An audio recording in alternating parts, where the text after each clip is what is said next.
죽은 줄 알았던 그녀, 그 사실을 알아챈 건 바로 그녀를 노렸던 셀이었다. 황기찬 회장의 해임을 건의합니다. 물갈이를 좀 제안하고 싶어서요. 살아있다는 것 하나만으로 다시 시작된 전쟁. 이제는 기억도 동정도 없다. 투자사 사무실에서 도청기가 나온 건 공유가 됐는지 궁금하네요. 여왕의 집 진짜 지배자가 누군지 보여줄 시간이다. 병원 복도는 깊은 정적에 잠겨 있었습니다. 시한폭탄 건드린 거나 마찬가지야. 자리가 사람보다 가치 있다고 보이면 내려오는 게 맞아. 새벽의 공기는 유난히 차갑고 무겁게 가라앉아 있었고 형광등 아래 반짝이는 바닥에는 누구의 발자국도 남지 않은 듯 고요했어요. 치매라고? 그 여자가 치매에 걸린 거야? 나 임신했어. 그 속을 조심스레 걷는 그림자 하나. 바로 강셀이었습니다. 내가 강재인 만나게 해줄게요. 우리 제인이 어딨어요? 무릎 꿇고 제인이 만나게 해달라고 나한테 빌어요. 발소리를 죽인 채 병실 문을 열고 안으로 들어선 그녀는 조심스럽게 고개를 들었고 그 순간 눈앞에 펼쳐진 광경에 심장이 멎는 듯한 충격을 받습니다. 당신 앞에 있잖아요. 이제 강재인은 나야. 침대 위 차갑고 조용한 기계음 사이로 들려오는 일정한 숨소리. 그리고 인공호흡기에 의지해 누워있는 여자. 그녀는 분명히 강재인이었습니다. 모두가 죽은 줄 알았던 장례식까지 치렀던 그 사람이 살아있었습니다. 세리는 서서히 입꼬리를 올리며 미소를 짓습니다. 그것은 안도도 놀람도 아닌 무언가 알 수 없는 불길한 희열. 그녀는 혼잣말처럼 낮게 중얼거렸죠. 살아있었어. 그렇다면 이 판은 다시 짜야겠네. 아주 흥미진진하게. 눈빛은 날카롭고 계산적이었어요. 그녀는 곧장 병실 문을 닫고 다시 그림자처럼 병원을 빠져나갔습니다. 그 발걸음은 두려움이 아닌 확신으로 가득 차 있었죠. 며칠 뒤 황기찬의 집무실. 아침 햇살이 창문 너머로 스며드는 고요한 시간, 세리는 말없이 들어와 그의 책상 앞에 섰습니다. 그리고 아무렇지도 않은 듯 커피잔을 들어 올리며 평범한 대화처럼 말했습니다. 강재인 아직 안 죽었어요. 황기찬의 손에 들린 커피잔이 순간 휘청였고 그 안의 커피가 책상 위로 흘러내렸습니다. 그는 잔을 내려놓으며 날카롭게 묻습니다. 확실한 거냐? 어떻게 알아낸 거지? 세리는 미소 지은 채 고개를 끄덕입니다. 제가 봤어요. 병실에 있었어요. 직접 확인했죠. 아직 의식은 없지만 확실히 숨쉬고 있어요. 황 회장 이제 어떡하실래요? 게임은 아직 안 끝났습니다. 황기찬은 조용히 창밖을 바라보았습니다. 그 눈빛엔 수많은 생각이 오고 가는 듯 복잡한 감정이 뒤엉켜 있었어요. 몇 초의 침묵 후 그는 낮고 단호하게 말했습니다. 이번엔 절대 실수 없어야 해. 우린 한 발짝도 더 물러날 수 없어. 반드시 마무리해. 흔적도 남기지 말고.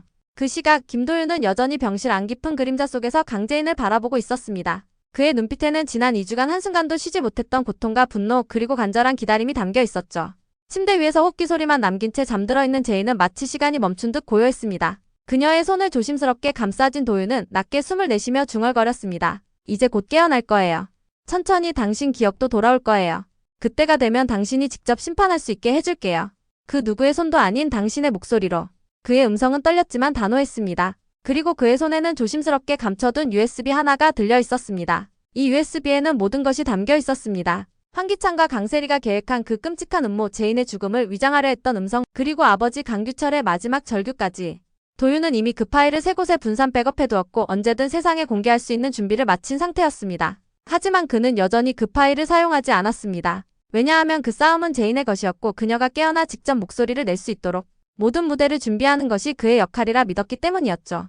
도윤은 병실에서 밤을 지새우며 매일같이 기록을 남겼습니다. 그녀가 깨어났을 때 혼란스럽지 않도록 세상에서 일어난 일들과 자신의 감정 그리고 그녀를 향한 진심을 적은 노트들.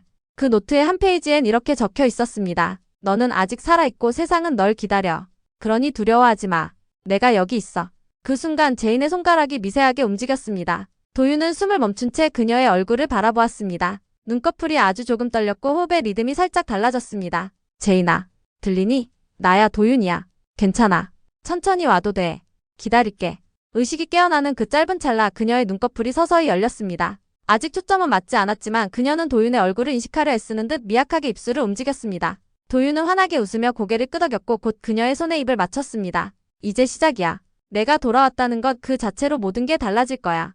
한편 최자영은 점점 더 흐려지는 자신의 기억 속에서 무언가가 어긋나고 있다는 것을 어렴풋이 느끼고 있었습니다. 그녀는 누군가를 찾아야겠다는 생각에 사로잡혔고 마치 자동기계처럼 몸을 움직여 정윤이의 집 앞에 도착합니다. 문을 열어 젖힌 정윤이는 자영의 모습을 보자마자 얼굴이 굳습니다. 그녀의 눈엔 증오와 분노가 가득했죠. 하지만 자영은 그 감정을 이해하지 못한 채 멍한 얼굴로 묻습니다. 여기 김도희 있나요? 제가 일하러 왔는데. 정윤이는 이를 악물며 문을 쾅 닫고 외쳤습니다. 뻔뻔하게 여긴 왜 또 찾아왔어요? 당신 같은 사람 우리 집 근처에도 오지 마세요. 김도희가 누구 때문에 죽었는데 당신은 기억도 안 나요.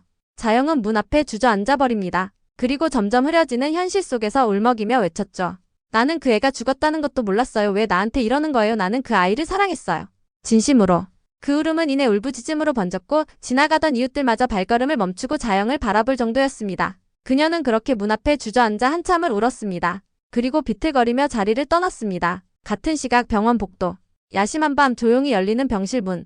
강세리는 다시 그 병실을 찾았습니다. 병원복을 입고 침대에 누워있는 강재인을 보며 그녀는 어떤 확신에 찬 표정을 지었습니다. 하지만 그녀가 병실 안으로 들어서려는 순간 어두운 구석에서 불쑥 걸어 나오는 그림자.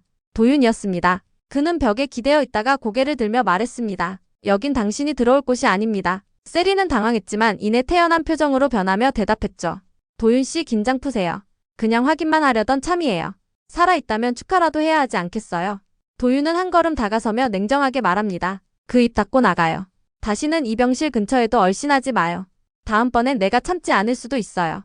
세리는 무심한 척 입꼬리를 비틀며 물러났지만 그 눈빛 속엔 이미 다음 수를 계산하고 있는 치밀한 관계와 야욕이 번뜩이고 있었습니다. 그녀는 복도를 걸으며 스스로 중얼거렸습니다. 도윤씨, 당신은 너무 정직해서 문제야. 그런 방식으론 절대 이길 수 없다는 걸 곧 알게 될 거야. 그리고 다시 핸드폰을 꺼내 어떤 번호로 메시지를 보냅니다. 그 여자가 살아있어요. 다음 단계로 넘어가야 해요. 그녀가 메시지를 보낸 상대는 누구일까? 황기찬일까? 아니면 또 다른 공모자? 그 순간 병원 창가 뒤편 어둠 속에서 누군가가 그 장면을 지켜보고 있었습니다. 긴장된 표정으로 세리의 움직임을 감시하듯 응시하던 인물. 그건 바로 김도윤이 심어둔 또 다른 인물이었을지도 모릅니다. 황기찬을 향한 김도윤의 압박은 점점 더 노골적이고 집요해지고 있었습니다. 단순한 감정의 문제를 넘어서 이제는 YL그룹과 DH홀딩스 전체의 운명을 바꿀 수 있는 폭탄을 손에 쥐고 있었기 때문이었죠. 그는 이제 더 이상 참지 않을 생각입니다. 누군가는 무너져야 했고 그 무너짐은 아주 천천히 철저하게 진행되어야 했습니다. 도윤은 그걸 잘 알고 있었고 무대에 막을 올릴 준비를 하고 있었던 겁니다. 세리는 흔들리는 황기찬을 보며 점점 자신만만해졌습니다. 그녀는 절대 들키지 않겠다는 강박과 이미 끝났어라는 자만 사이를 오가며 위험한 줄타기를 시작했죠. 그녀의 계략은 점점 정교해졌고 그 칼날은 심지어 자영의 병약한 기억까지 겨누고 있었습니다. 자영의 기억이 점점 흐려질수록 세리는 자신의 입지를 넓히는데 더욱 능숙해졌습니다. 그녀는 자신이 만든 기억의 덫으로 자영을 가두려 했고 주변 인물들까지 조종하려 들었습니다. 최자영은 끊임없이 기억 속의 퍼즐 조각을 맞추려 하지만 현실과 과거의 경계는 점점 흐려지고 있습니다. 어떤 날은 제인의 죽음을 인식하고 오열하다가도 또 어떤 날은 그 사실조차 잊고 딸을 기다리는 자영. 그녀의 눈빛은 공허하고 입에서 나오는 말은 더 이상 현실의 언어가 아니었습니다. 하지만 그녀의 기억 속 한 조각 그날의 진실은 여전히 살아있습니다. 세리는 그것을 지우려 하고 도윤은 그것을 지키려 합니다. 이제 여왕의 집은 더 이상 개인의 복수극이 아닙니다. 진실을 둘러싼 전면전, 진실을 묻으려는 자들과 끌어올리려는 자들의 치열한 대립이 시작됐습니다. 제인의 눈이 떠진 그 순간 모든 균형은 깨졌고 이제는 말이 아닌 증거가 움직이는 시간. 각자의 손에 쥔 조각들은 하나의 퍼즐로 모여가고 그것이 완성되는 순간 누군가는 절대 돌아올 수 없는 나락으로 떨어지게 될 것입니다. 다음 회 여왕의 집 61회. 기억은 되살아나고 심판은 멈추지 않습니다. 그러나 진짜 그 중심에 누가 있는지는 아직 아무도 모릅니다. 오늘도 끝까지 함께 해주셔서 정말 감사드려요. 구독과 좋아요 그리고 알림 설정까지 해두시면 다음 회차 리뷰도 빠르게 받아보실 수 있어요. 그럼 저희는 다음 영상에서 다시 만나요.